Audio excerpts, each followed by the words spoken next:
We bought our first house. We've spunked all our savings on deposit, which means we have no money left and a whole lot of work staring at us. We knew there'd be a lot of work, but we weren't quite expecting this much work.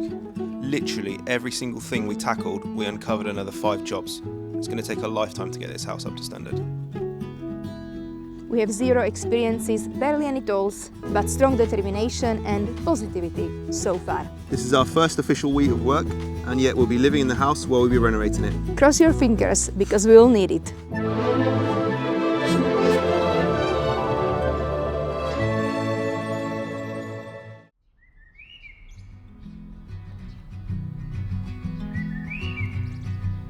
So it's our very first week in the house. We got the keys just yesterday evening. And honestly, stepping into the house for the first time at night, it was a bit of a shock. Oh my god. What is that smell? You know how you imagine things looking certain way? Well, let's just say we realize there is more work than we expected. But even with this all, we can tell this house has a huge potential. And you know, when you get the keys to a new place, especially an old countryside house like this, there is one thing everyone tells you to do straight away: change the locks. And somehow doing something as simple as changing a lock made it feel real. Like, yep, this is happening. This place is officially ours now.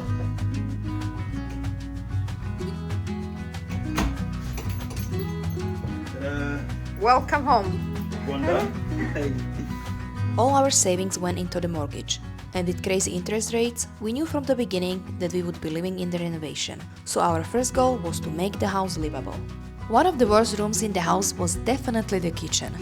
It may not look too bad on camera, but trust me, it was a different story in real life. The cupboards were broken, everything was greasy and oily, there was mold behind pretty much every unit. It just wasn't something we could save. So we decided that kitchen had to go, and that demolishing would be our first project. Just smash this fucker out first. So I think if I hit it down, it's going to just fall. I'll try and just take this one out.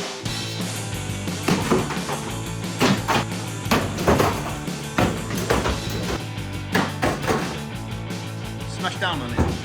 Sit it. That's it.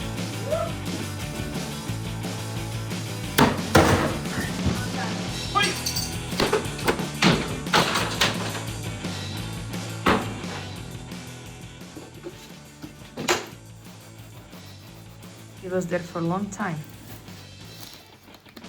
Light things. Quite nice. Yeah. Step with this wire. Ooh.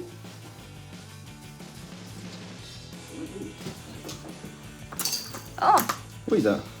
I don't know, some game maybe? Very old letter from 2002.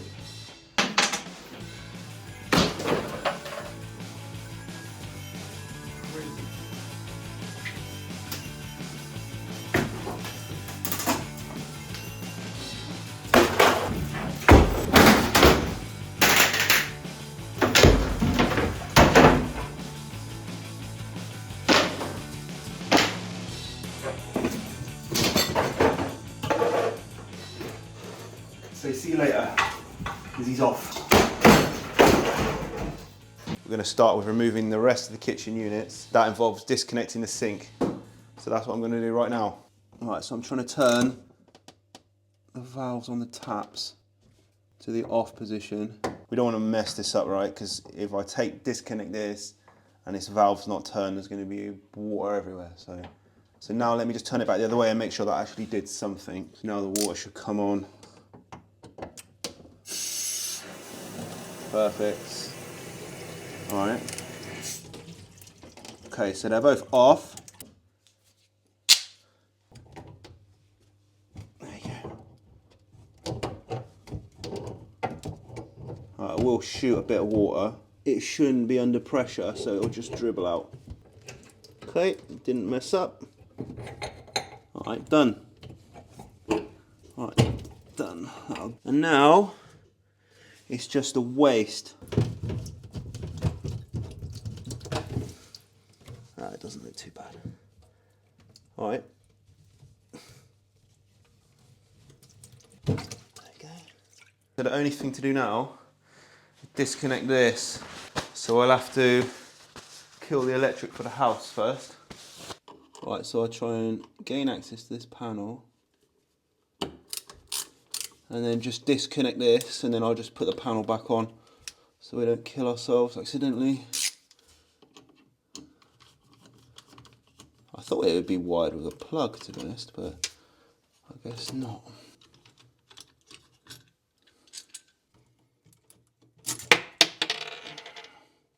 Okay, now we'll reconnect this guy.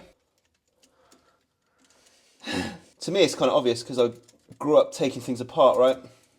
Some radio control car or something was broken, I took it apart. There's only 3 wires back here, and I know that I should turn them off before I touch them, otherwise I'll die. This is the first time I'm doing it as well. My day job is software engineer, but I grew up basically doing things myself. You know, if my car was broken, I'd fix it myself, look on forums how to do it. Don't really like paying people for things that don't need to be paid for. I'd rather just learn it myself, maybe spend 3 times longer doing it and then know how to do it again.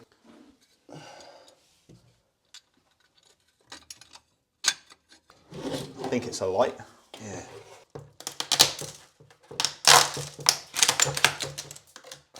We'll take this plug out and we'll remove this wire. Let's test that one's not working first. Okay, that's much better. Good plug now, secured, safe. Perfect. Let's get the power back on and let's smash this thing. Take this out, this is cracked. Satisfying noise.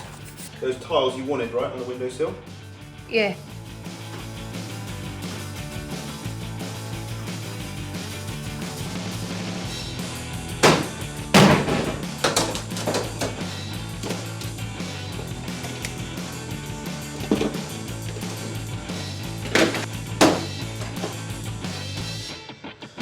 Might have to jigsaw that out. Get your head in here and make sure the blade doesn't hit the pipes, do you understand?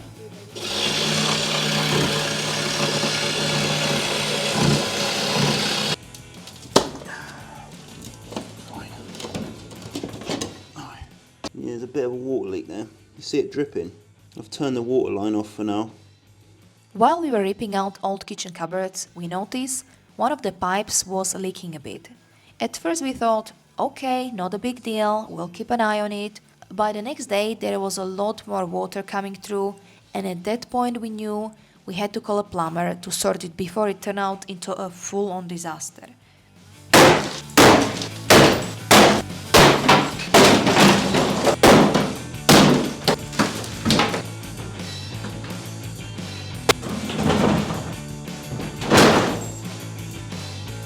Done.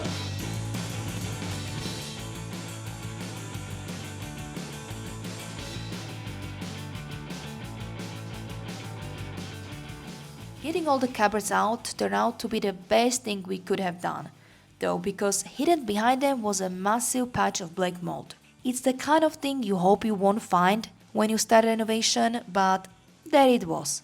And honestly, it looked pretty scary. I'm not gonna lie, I kind of panicked when I saw it.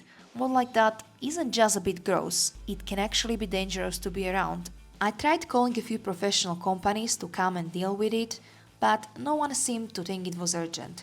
So in the end, we just had to tackle it ourselves. We armed ourselves with about 10 bottles of mold remover and spent hours scrubbing every inch of the wall. Gloves, where's the gloves? What do we do when it's done? Just leave. No, after that. Nothing, just leave it on the wall. We need to wipe it, yeah. Oh yeah, that's my question, yeah. It definitely wasn't the most fun we ever had, but it made such a difference.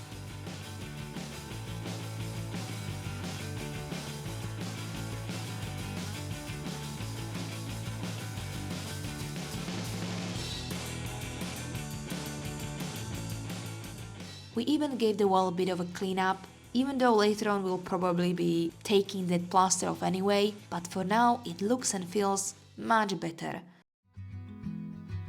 After sorting out the kitchen and dealing with the mold, we finally felt like we could actually stay in the house. So our next big goal was to make at least one of the bedrooms clean and livable. Just somewhere we could sleep and have a bit of a break from all the chaos happening around. We picked the smallest bedroom upstairs. It looked like the easiest one to tackle for now, so for the next couple of days, we focused all our energy on getting it ready. First up, we cleaned the mold, which luckily wasn't too bad in here. Then we moved onto the carpet, and yeah, it definitely had seen better days. So the carpet had to go. Sadly, we weren't one of those lucky people who pull up the carpet and find beautiful old wooden floorboards underneath. While clearing the room, we also found a few little random things tucked behind the very old dresser. It's always a bit of a mystery what you will find in a places like this.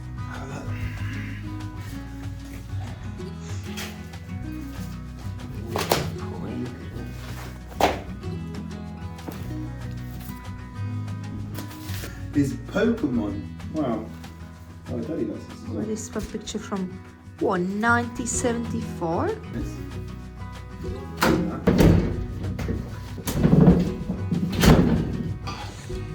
Hat.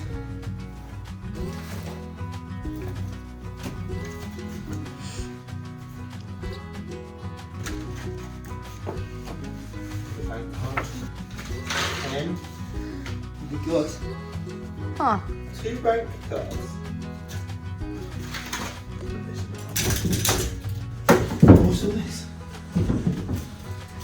Some secret compartment. Look. Oh. It's gross.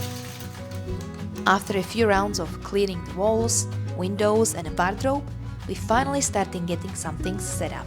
We grabbed some racks from the storage at our previous place just to add a bit of a warmth and make it feel more like a home. How's your first day at work? Yeah, really good working environment. Yeah. Yeah.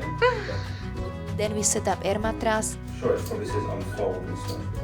and honestly, by the time we were done, it was starting to look pretty good. It was simple, nothing fancy, but it felt cozy. And after everything we'd been through, it was nice to finally have our own little space in the house.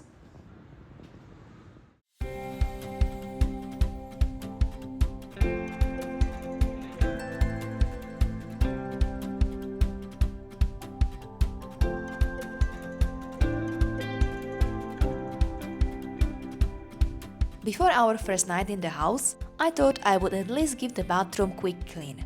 Just enough so we could wash our hands and use it when we needed to. As you can probably see, the bathroom is honestly one of the worst, if not the worst room in the house. It needs absolutely everything doing. The chimney needs removing, there's a mold to deal with, the floor needs replacing, the shower needs, well, building from the scratch really. But for now, I just wanted to make it a little less dirty. I grabbed a few cleaning supplies, rolled up my sleeves, and just got stuck in. And while I was scrubbing away, my mind of course started wandering to bigger ideas. Recently I fell into a bit of Pinterest hole and I came across this idea of using micro cement instead of traditional tiles. It's not super common yet, but basically it's special finish that you put straight onto walls, floors, even furniture. It gives a really smooth, modern, seamless look. It's waterproof, durable, and apparently pretty easy to keep clean too. So now we are seriously thinking about doing the whole bathroom with micro cement instead of the tiles. If any of you have experience with it, definitely let me know in the comments. Anyway, back to reality. So while I was cleaning out the shelves, which by the way we ended up ripping out completely a few days after, I found a little surprise. Cleansing vibes for you and your toys. And this. What do you mean toys? Is it what I think it is? Fine, let me Google it. I'll let you know. Is it? Oh my god. Viagra, 100 milligram, strong ones. Clearly the previous owner knew we need some extra energy we could get for this renovation. Since the shower is pretty much non-existent, our only option to clean for now was the bath. And because we are in England, of course, we have got 2 taps. One for boiling hot and one for freezing cold. Makes perfect sense, right? So we picked one of those little tap mixers that connects to the hot and cold water into one shower head. In our heads, it was going to be a nice, easy 20-minute job. Of course, reality had other plans. It kept popping off, it wouldn't seal properly onto the taps, and even if we had managed to get it work, it would just have leaked everywhere. because obviously the walls aren't waterproof either. Should we at least see if it works? Nah. It's not working. Just pops off. After struggling with it for way too long, we had to admit defeat and add it to the list of quick and easy jobs that turned out to be neither quick nor easy. I just saw the biggest spider ever, and it ran under this panel. So I'm not going to sleep until the spider is gone. If you will not just get rid of him. Do you see him? Do you see him? Yeah? Show me. Oh, don't go closer. Oh my god, it's massive. Thank you. I can go Okay. to sleep. Should I see what House of Horrors is in this bit? Yeah, just take this camera and show it. Oh my god! Jesus Christ. And look at this.